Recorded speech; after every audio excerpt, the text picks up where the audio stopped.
la peinture. Tout le monde en parle. Il y a Dali, il y a Jérôme Bosch. Mais pour vous, Martin Prudhomme, c'est quoi la peinture entre ces deux géants de la peinture?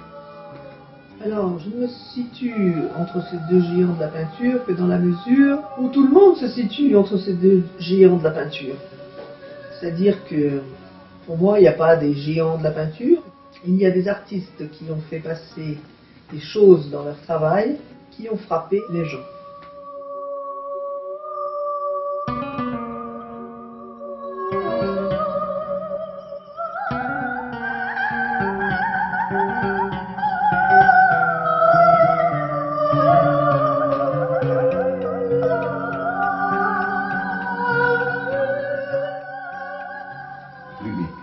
Chacun se référence par rapport à l'un ou à l'autre. Mais vous ne trouvez pas que tout comme Bosch, qu'on aborde comme le sommet de la peinture, artiste sur lequel s'est inspiré Dali, par exemple, vous ne trouvez pas, par exemple, que l'artiste lui-même, avant d'être un tel ou un tel, ne doit pas être lui-même? Oui, c'est important d'être lui-même, c'est indispensable. Il est hors de question de ressembler à l'un ou à l'autre. D'ailleurs, on peut dire que Dali s'est inspiré de Bosch, on pourrait le dire, mais est-ce vrai? On ne sait pas. On ne sait pas du tout. Pour moi, Bosch a peint ce qu'il avait à peindre pour lui-même, et puis Dali a peint ce qu'il avait à peindre pour lui-même. J'y crois pas trop aux descendants d'un tel ou d'un tel. Non, je ne crois pas trop. Je pense que l'artiste a sa personnalité proche, bien sûr, personnalité propre, je veux dire. Bien sûr, il peut être influencé. Parce que Bosch avait eu la même éducation, la même société autour de lui, dans les mêmes temps. Non, je pense que c'est différent. Je ne crois pas à cette influence.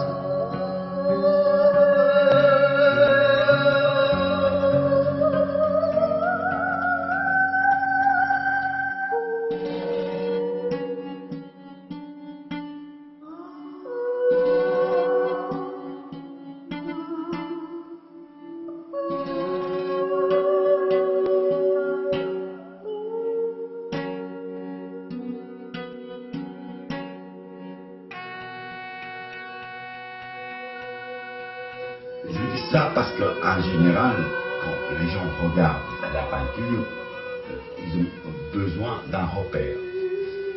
Et qu'à ce titre, on peut profiter de votre réponse pour aborder le chapitre Van Gogh, qui a pensé la peinture comme aucun fou ne l'a jusqu'à aujourd'hui pensé. C'est ça qui est intéressant, c'est que justement, là où il peut y avoir des ressemblances, il peut aussi y avoir des différences. Et c'est ces différences-là qui font le génie, à mon avis. C'est la différence qui est importante et non pas la ressemblance. C'est la différence qui est importante.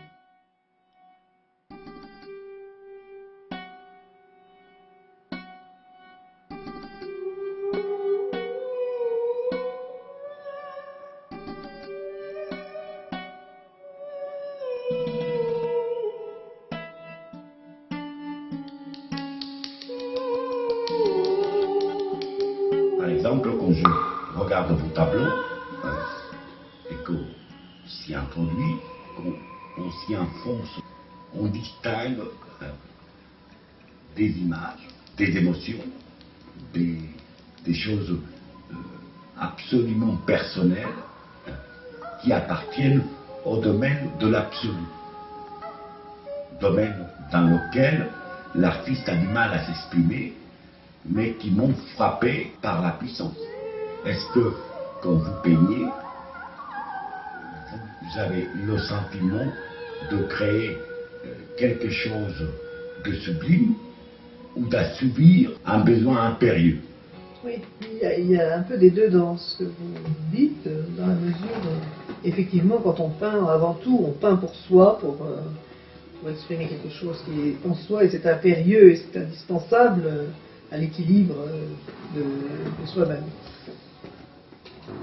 C'est la première, je dirais, le premier jet, quoi. Et ensuite, dans l'absolu, si on peut transmettre quelque chose, c'est vraiment l'idéal.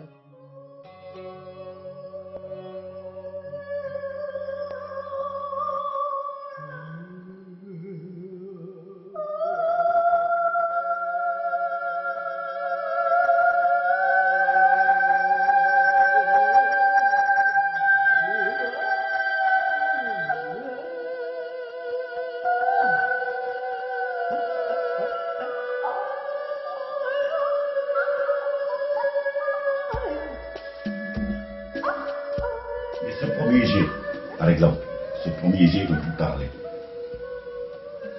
il part d'une émotion personnelle. Oui, tout à fait. C'est une émotion. C'est quelque chose qui va. C'est une émotion même inconsciente, mais qui a besoin de sortir. Elle a besoin de sortir impérieusement. Parce que ce qui me frappe dans votre peinture, au-delà du fait qu'on puisse trouver des dérivatifs psychanalytiques, la sensation de bien-être.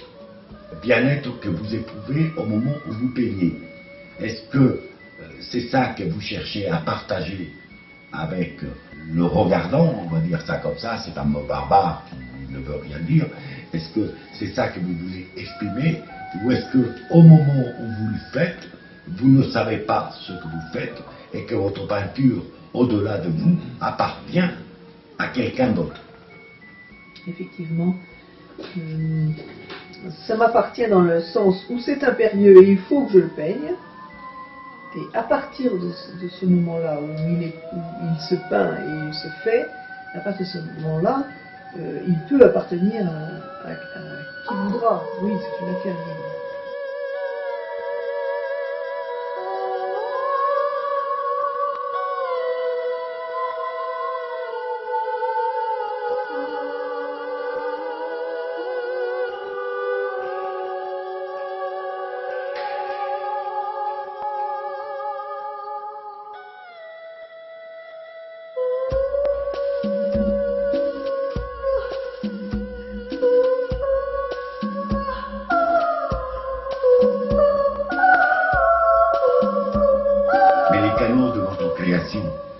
Elles partent d'abord de vous-même. Oui, absolument. Elles partent de moi-même et en même temps, elles partent des émotions que j'ai reçues des autres, parce que je considère qu'on est interactifs tous ensemble et donc effectivement, mes émotions sont les émotions d'autres personnages que j'ai pu rencontrer dans la semaine ou dans la journée. Et donc, c'est dans ce sens que mon émotion que je transmets appartient aux autres aussi. Émotion que vous pouvez retrouver dans la vie quotidienne, dans la politique, dans les émotions, hein, en regardant le monde tel qu'il va. Tout à fait, tout à fait. C'est exactement ça. On ne peut pas rester indifférent à ce qui se passe, surtout aujourd'hui. Et donc, dans cette optique-là, c'est vrai que je suis beaucoup plus engagée que je ne l'étais il y a 20 ans, parce que les choses vont mal. Il faut pas se voiler la face. Les choses allant mal, effectivement, je pense que tout artiste qui se respecte ne peut que transmettre ce qui se passe. Alors on me dit, vos toiles ne sont pas très gaies, vos toiles transmettent de la douleur, oui, effectivement, car je reçois de la douleur autour de moi, donc je ne peux que la transmettre pour m'en libérer.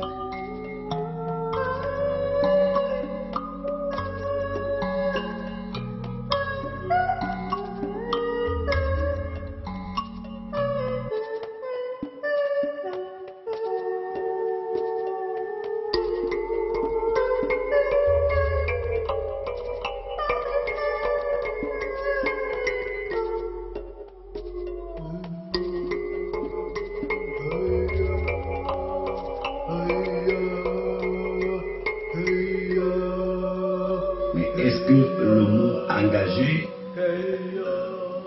ne vous fait pas peur dans le sens où chacun y apporte une sauce qui n'est pas celle qu'on retrouve forcément dans vos œuvres? Ça me paraît important dans la mesure où quand je crée moi une œuvre, j'y mets ce que je ressens, je disais inconsciemment tout à l'heure, je mets aussi ce que je ressens consciemment. Et après, ce que le regardant y voit, ça peut être ce que je ressens moi, mais ça peut être aussi ce qu'il ressent lui. C'est l'effet, comment dirais-je... Miroir. Le miroir et en même temps un peu le jeu de quilles, si vous voulez. Quilles dans la mesure où moi je serais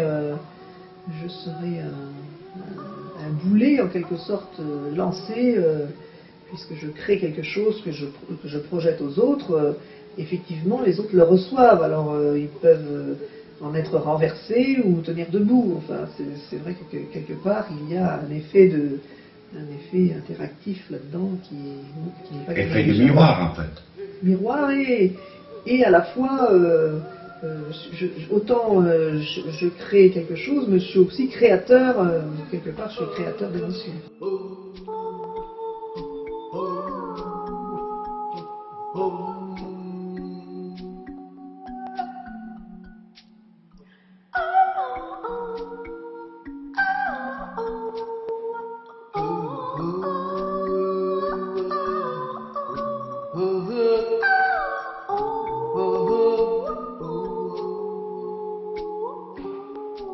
Mais vous n'avez pas peur, par exemple,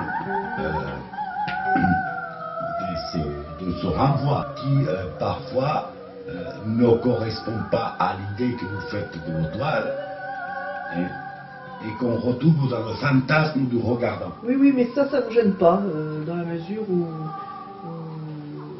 justement, je ne suis pas propriétaire je suis propriétaire de ce que j'ai voulu mettre ou de ce que je me suis rendu compte de ce que j'ai mis dans cette toile, par exemple. Mais je ne suis pas propriétaire justement des fantasmes des autres. Donc si les autres fantasment sur mes toiles, ça leur appartient. Je me sens ni responsable ni acteur dans cet effet-là. En fait, si je comprends bien, vous êtes le lien entre le fantasme et l'artifice. C'est sympa, non? Oui, c'est sympa ou c'est pas sympa, le problème ne se pose même pas comme ça, c'est que c'est comme ça. Est-ce qu'on peut parler à ce niveau-là de peinture viscérale, par exemple? Oui, tout à fait. C'est viscéral pour moi, et si ça l'est pour les autres, tant mieux, quelque part.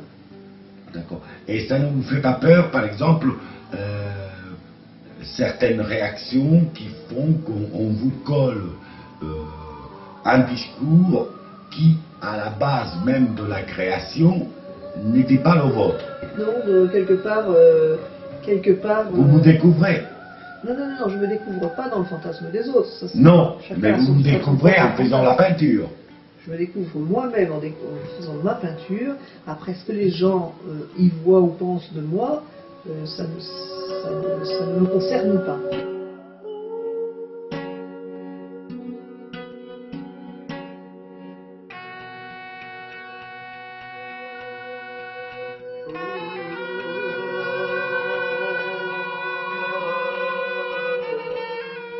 Est-ce qu'on peut parler de peinture de colère, de peinture démocratique, puisque c'est l'objet même de votre intervention ici aujourd'hui?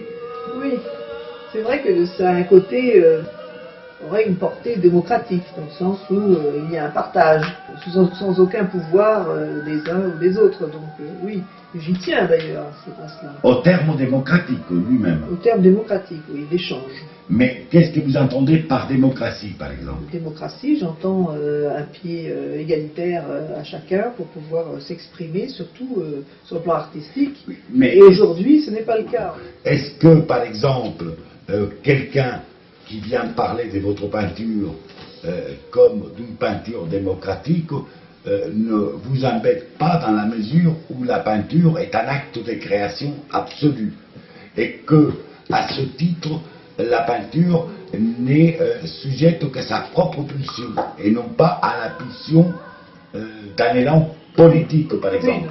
Oui. Mais disons que c'est un acte de pulsions individuelles. Voilà. Mais il se trouve que l'individu est un être humain, donc comme je suis un être humain, et ma peinture est offerte aux autres êtres humains, ils peuvent la recevoir, et je peux recevoir d'eux toute leur création.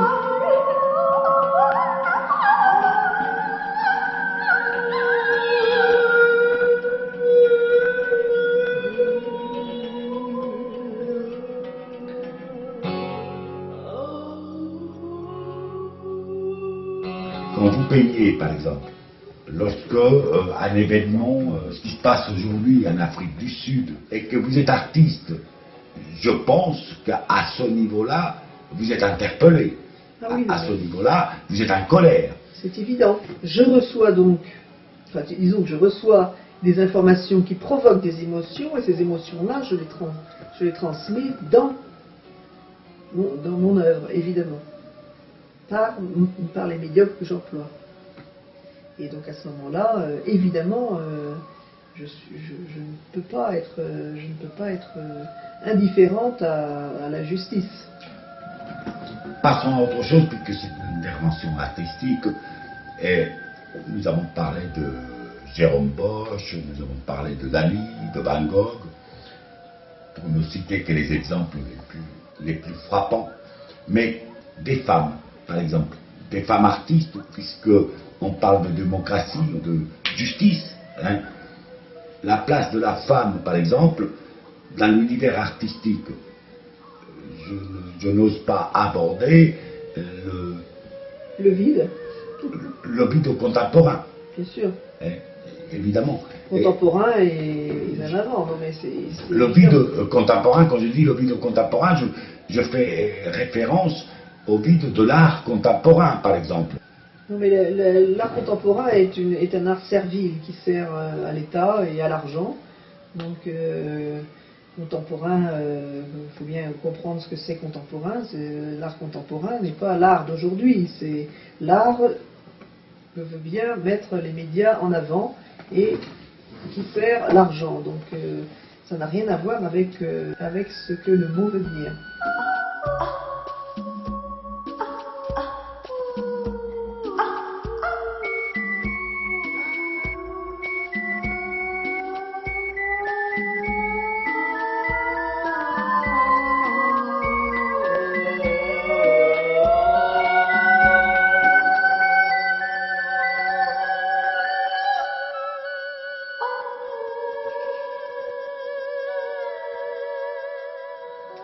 Effectivement, aujourd'hui, on a un art contemporain qui ne veut rien dire, qui ne transmet pas d'émotions autres que celle du gigantisme ou du choc, et ce qui permet aux gens de ne plus savoir trop ce qu'est leur propre jugement, parce qu'ils voient que les œuvres valent des fortunes, que les artistes sont des élites au plus haut niveau aujourd'hui, alors que leurs œuvres ne transmettent pas forcément l'émotion qu'ils attendent. Donc ils n'arrivent pas à se faire un jugement, ils préfèrent s'en écarter ou faire semblant d'y croire fortement afin de rester dans le vent. Donc on est faussé, mais ce n'est pas très étonnant dans la mesure où la société se sert de l'heure et nous vivons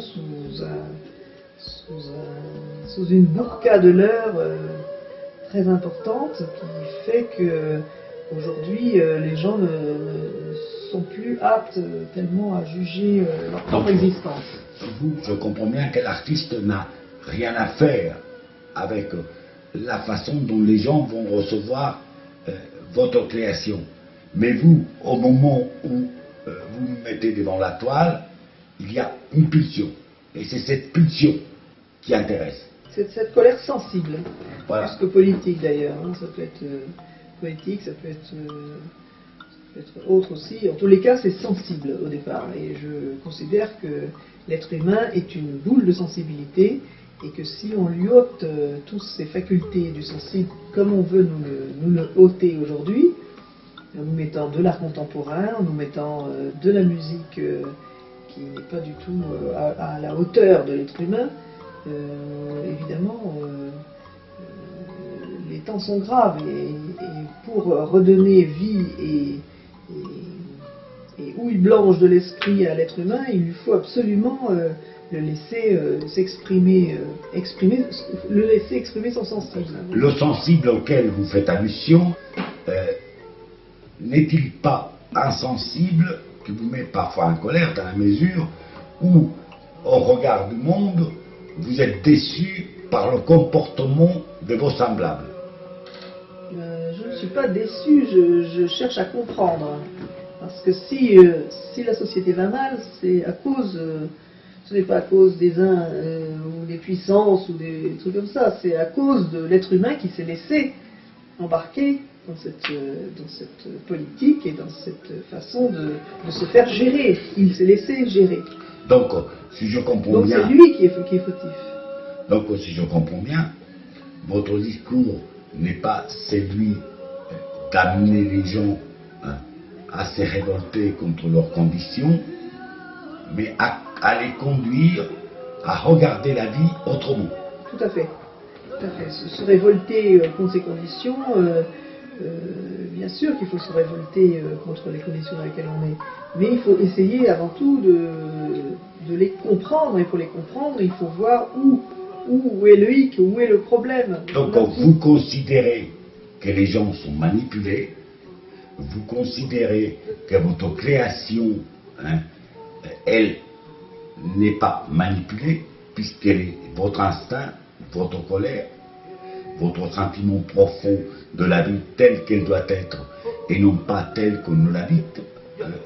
Mais vous percevez dans votre création une pulsion qui peut trouver une correspondance chez l'opprimé, par exemple.